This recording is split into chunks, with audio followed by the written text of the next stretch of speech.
LSS posted an emergency ban and restricted announcement today, and I think that they couldn't have got the timing better, and I'll tell you why.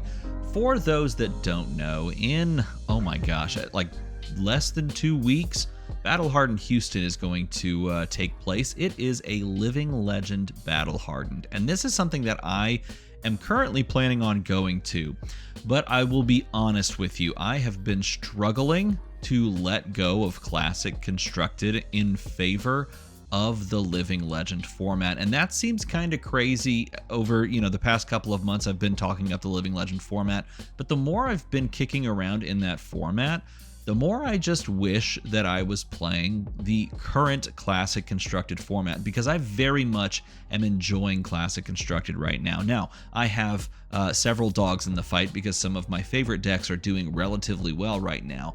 But that being said, Classic Constructed is in such a freaking good spot right now that to stop playing that and instead just play Living Legend, which, I mean, maybe not so much in a good spot right now before this ban and restricted announcement. It's kind of hard to justify because, for those that didn't know, this is the Living Legend Battle Hardened that ran concurrently with the Calling in Shizuoka. And again, we talked about this last weekend. Again, two Viscerai, it was two Chains. It was Viscerai Briar. It was Ira, Zen. I mean, does that sound fun? It probably does sound fun to several of you out there because you're absolute degenerates. Nevertheless, for everyone else that enjoys anything other than like 12 chain links and saying GG on turn 0. Oh wait, no, this isn't Kano. Never mind. Hold on. Kano wasn't in that top 8. For everyone else, this ban and restricted announcement comes perhaps at the perfect time because they have officially announced that they are restricting Count Your Blessings, which has nothing to do with either of the two classes we were talking about. They are banning Zephyr Needle, and they are unrestricting Warmonger's Diplomacy. And they talk about their reasoning as to why. The reasoning is pretty relatively easy to understand. Rune Blades are not being controlled. Warmonger's Diplomacy is hopefully going to allow that, right? Decks can come up, maybe some control decks can come up and answer some of these crazy turns that Rune Blades can pull off by, playing defensively, playing a little disruptively, and then playing Warmonger's Diplomacy to slow down those non-attack into massive attack type turns, right? But then the problem that they posit down here is that if Warmonger's Diplomacy, ends up curbing the Rune Blades, and, like those Rune Blades that are sort of dominating the meta come down, well, Ninja becomes the best class in format. The best deck in format being like either Zen or Ira. Either way, Zephyr Needle, Upsticks, and Run is on the menu, so they just decided to go ahead and finally pull the trigger and ban Zephyr Needle, which is just kind of funny because I remember Zephyr Needle back in the day and everyone was like, cool, this seems like a good one, but then again, maybe not, because it just breaks. Like, that was like the meta when it first came out in Crucible of War. It was like, Zephyr Needle's good but dangerous because the moment it breaks, you're done. But nowadays, it doesn't break. So Zephyr Needle is officially banned, and everyone waves goodbye to it. So the question becomes, of course, with this being the meta prior, with 4 ninjas and 4 Rune Blades, what would something like Battle Hardened Houston look like now that 3 Warmonger's Diplomacy is back on the menu? Zephyr Needle is no longer a thing, but they also did try to curb the possibility of like degenerate Enigma players playing Count Your Blessings out the wazoo. What does this mean for the meta of Flesh and Blood's Living Legend format? That's the really intriguing part. So if we had to just go and guess what we're going to, cook up in this future meta, this possibilities are endless. We're seeing all of the lines here.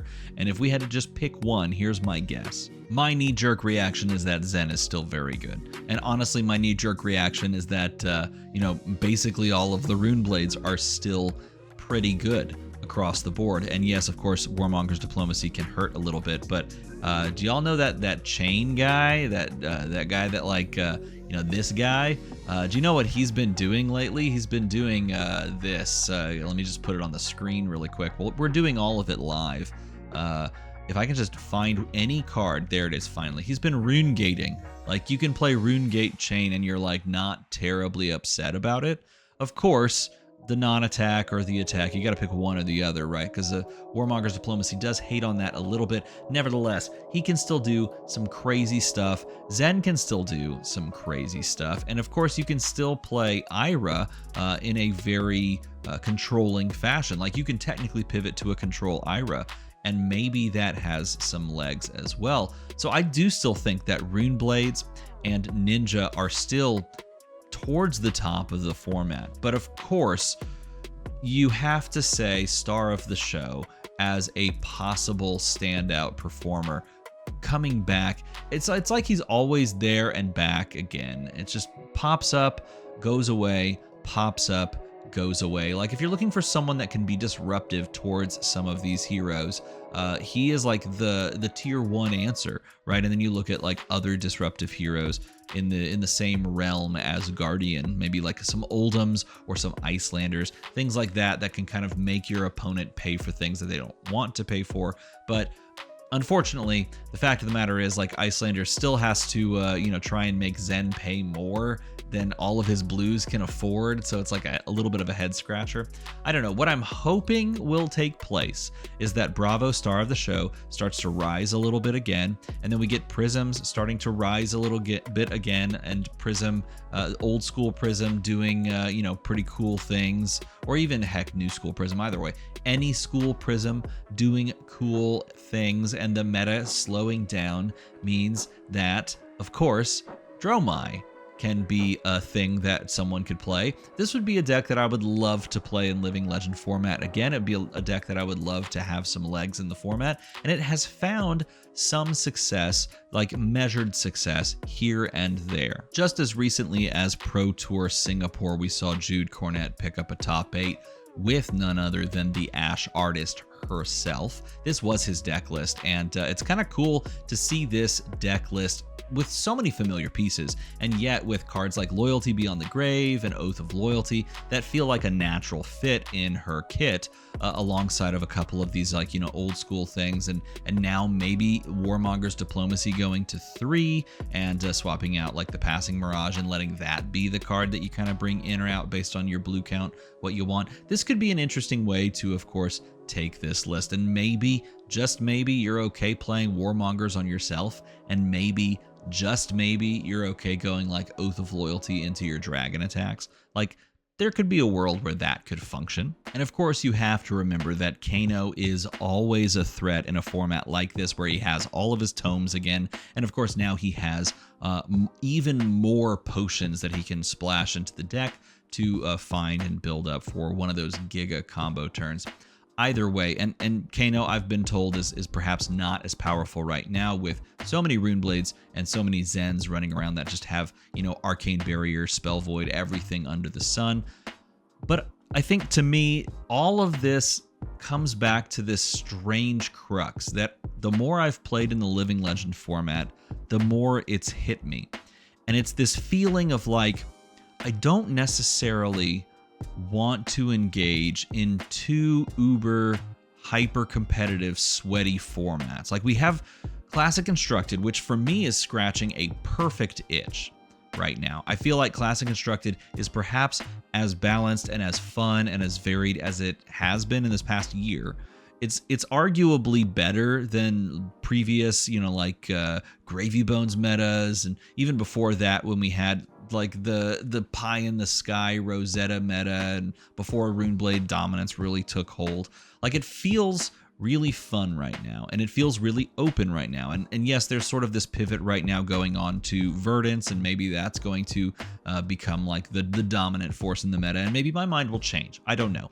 But if that format is already really fun and, exciting to engage in, and it rewards your skill and your matchup knowledge, that itch is already being scratched by Classic Constructed. I don't necessarily want that same thing from the Living Legend format. And maybe that's because what I'm really looking for is a foil to the, competitive grind that is Classic Constructed is something that's a bit more casual, something that's a bit more like, I just want to show up with like a favorite deck or show up with a fun deck that I could give a shot and just, play games. Maybe it's about the stakes. Maybe it's not about the stakes. Maybe it's about just like the brevity of games. I know people aren't going to like the idea of like playing in Blitz, but this to me is where Project Blue, I think, fits. I think that's where Project Blue kind of comes in and fills that gap. Maybe that's what I'm missing right now, is that sort of outlet of let's get together and just have a little bit of fun. Yeah, we can get a little sweaty and we can, play a little bit more cutthroat, but it never really pushes to the level of something like a Classic Constructed, or in this case, a Living Legend, because both of those formats right now have embraced the full competitive spirit, and players are, jumping either on one or the other or both because it's going to be a Worlds format. And I know I'm not the only person that feels this way, but I want that type of format.